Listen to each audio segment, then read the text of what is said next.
Alright, hello sunshines. We're going to talk about persuasive appeals today. So I want you to just write persuasive appeals across the top of your piece of paper.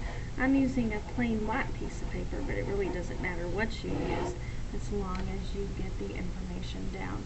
And I'm actually going to fold my piece of paper into thirds because we're going to talk about 3 kinds of persuasive appeals. There are 3 kinds of persuasive appeals. Pretty fun to talk about. The first one that we're going to talk about is pathos. Okay, pathos is the Greek word that means sympathy, and so sympathy, of course, means to have feelings or emotions for someone, to empathize, and that's exactly what pathos is. Pathos has to deal with feelings. This is an appeal to one's emotions. You guys have seen this done time after time and after time again. Think about the commercials of the really sad, lost, abandoned puppy dogs, and they play the really sad music, and we all see these commercials and we say, "Aw," and it makes us want to adopt a puppy. That is an appeal to our emotions. And there are several ways that pathos is created. One way that pathos is created is to use connotative diction. And you guys have heard me preach about diction all the time. Diction is word choice. Word choice is very, very important. It's the same thing when we're talking about authors in literature. They choose a specific word to get you to feel a specific way. And so pathos is created by using connotative diction, including figurative language,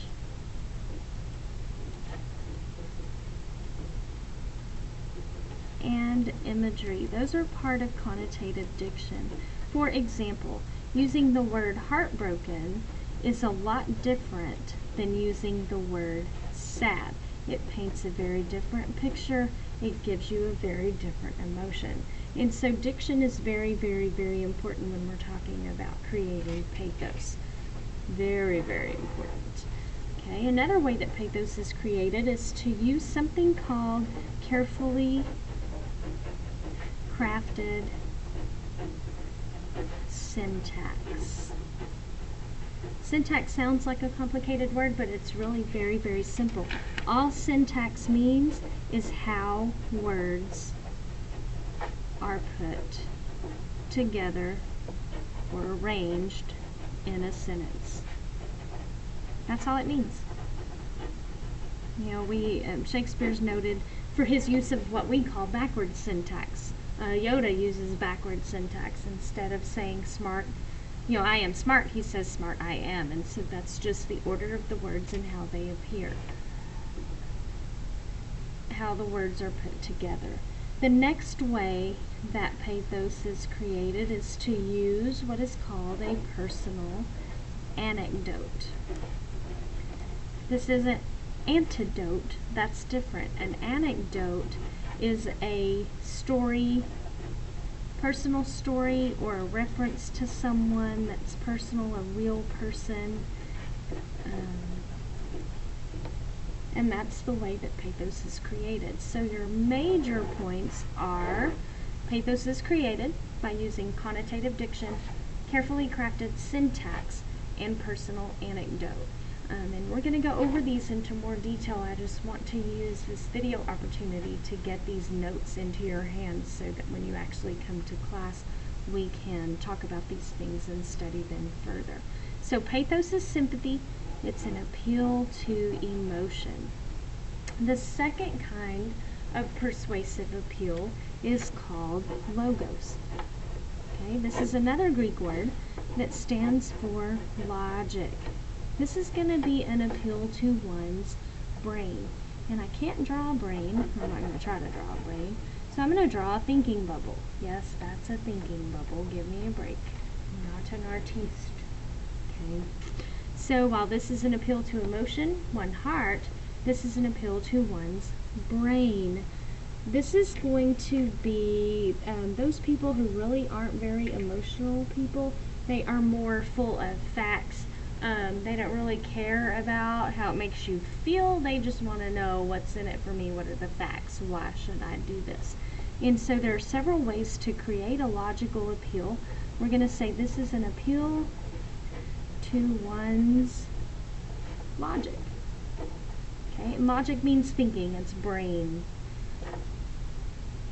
One way to appeal to one's logic is to use lots of facts. These are people that want to know the facts. They don't care about anything but the facts. They want to see research. What kind of research have you done? And can you prove to me something, or prove to me what you're trying to convince me about? They like lots of data. They're data people. They like to see a lot of statistics. You know, these are those commercials that say 4 out of 5 dentists recommend Crest.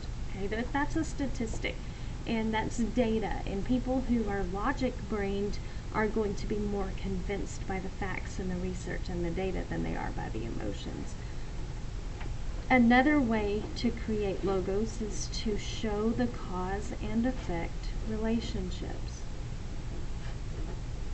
Okay, if you do this, then this will happen. If you don't do this, then this won't happen. Those kinds of things appeal to people who are logic-minded. And then the last thing is references to experts.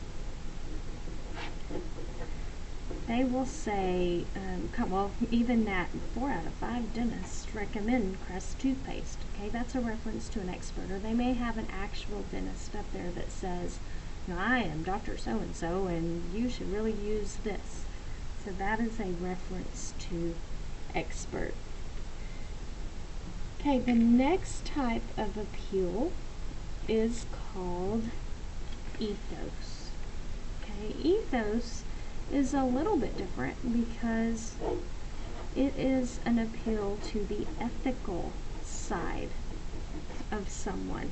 I'm going to draw a little check mark here because ethical appeal implies that you are trustworthy. So you're appealing to one's sense of trust and credibility. If you do not believe that the person who is trying to convince you of something, if you do not believe that they know what they're talking about, and if you do not believe that you should trust them, then you are not going to be convinced to believe how they believe. For example, if I walked in one day and said, okay guys, today we're going to study fractions. Okay, I haven't established my credibility with you as a math teacher. I've established my credibility with you as an English teacher.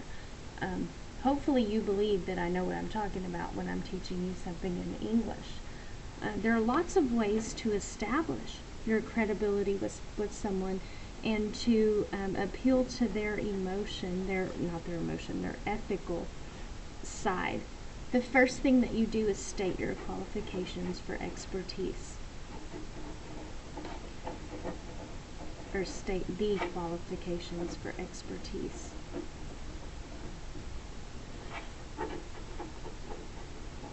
What makes you an expert in that subject? Now, I don't always verbally state my qualifications, but I have my professional wall that you guys see every day when you come in. On that wall, I have my degrees, I have awards that I've won over the years of teaching, I have my teaching certificate, and so you can look up there and think, oh, she must know what she's talking about, because look at all of these qualifications that she has. If you ever listen to a professional speaker, a lot of times they'll introduce themselves to you, and then they will tell you why they are qualified to speak to you about whatever it is they're talking to you about. But if somebody's not qualified to speak on the topic, then we as listeners are not going to believe them. The next way that you establish your ethical, your ethos appeal is to use first-person pronouns.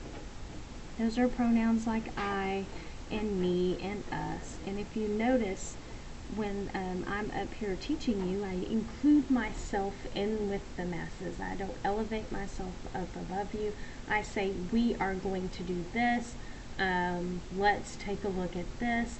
I'm including myself in the learning process with you, and that helps me establish my ethical credibility with you, because I'm kind of in the trenches with you, so to speak.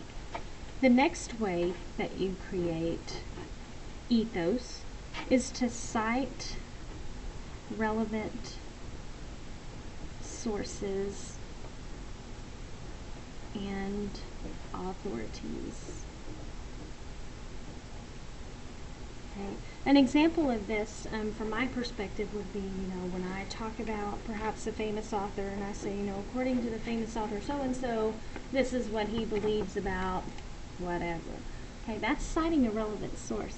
Another way to appeal to ethos is to say something like, our veterinarian recommends that we get a Great Dane because that would be the best dog for our family. Well, if he's a veterinarian, then he obviously would know what the best dog for my family would be. And so you cite relevant sources and authorities to back up what you're saying and to create that sense of believability and that ethical appeal. So these are the 3 types of persuasive appeals. I'd like for you to write these notes down and have them, bring them to class, and then we're actually going to study each appeal separately, and then we're going to study how all of the appeals work together. One thing that I do want you to note at the bottom of your sheet is that Vasquez and Xavier Horta, please come to the office. a good persuasive a good persuasive appeal includes all 3, and that's because you want to touch as many people as possible. You want to appeal to as many people as possible, and so you want to make sure that you hit all 3 of these so that you are getting to all 3 different kinds of people. So a good persuasive appeal includes all 3 appeals.